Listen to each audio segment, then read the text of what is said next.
first Ford was a car that I currently have, XY GT replica. It's got a Pro-Charge 400 cuber in it now. Didn't have that when I first bought it. I bought that when I was 16.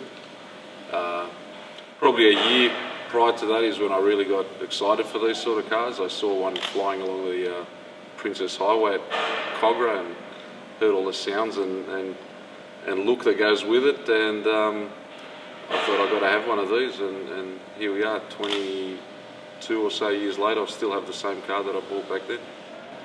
That car there has done a lot of stuff. It's been on television, it's been on TV shows, it's Blood, Sweat and Gears, the Muscle Car Shop, which is a show that we did. We've driven that across the Perth and back on a charity / reliability sort of a challenge that we set for ourselves. We had a weird, crazy idea one day to drive it as far as we could, put some of the critics down as well that said you couldn't drive engines like that for long periods of time. Well, we sort of chose the longest road we could think of at the time and did it. Well, the business as a full-time business has been going for the best part of the last 10 years. Probably 5 years prior to that, it was sort of more of a hobby, working from home, doing jobs there. Once it got a bit heavy doing jobs out of your garage at home and driveway and all that, it was time to step up to a shop.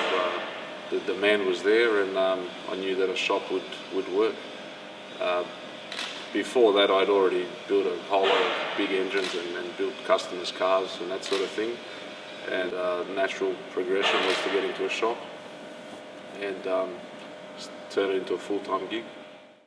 This is currently our biggest project we have here. It's it started out as a 67 fastback, and basically we're going all out on it.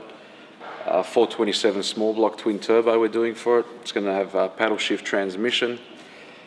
We've had some billet wheels made for it, 20s on the rear, 18s on the front. They're one-off wheels which were designed by us and CNC machined. 345s on the rear. It's been tubbed. It's had some extensive chassis work done. These outer tubes here are the functional ones. The crucifix, if you want to call it that, in the middle, that's more for a Pro Tourer sort of a look. It's going to have a digital dash. The interior is going to look very, very original. So it's going to be like a retro sort of deal. It's got big Willwood brakes. It's going to be like an Eleanor look, as you can tell by some of these panels on it. It's not going to be the original Eleanor colour. It's going to be like a carbon charcoal sort of colour with blackouts. So we're really keen to get this thing finished. This car here, when it's finished, our plans are to actually take it to Europe to the Gumball 3000 rally. So that's something we're really keen to do.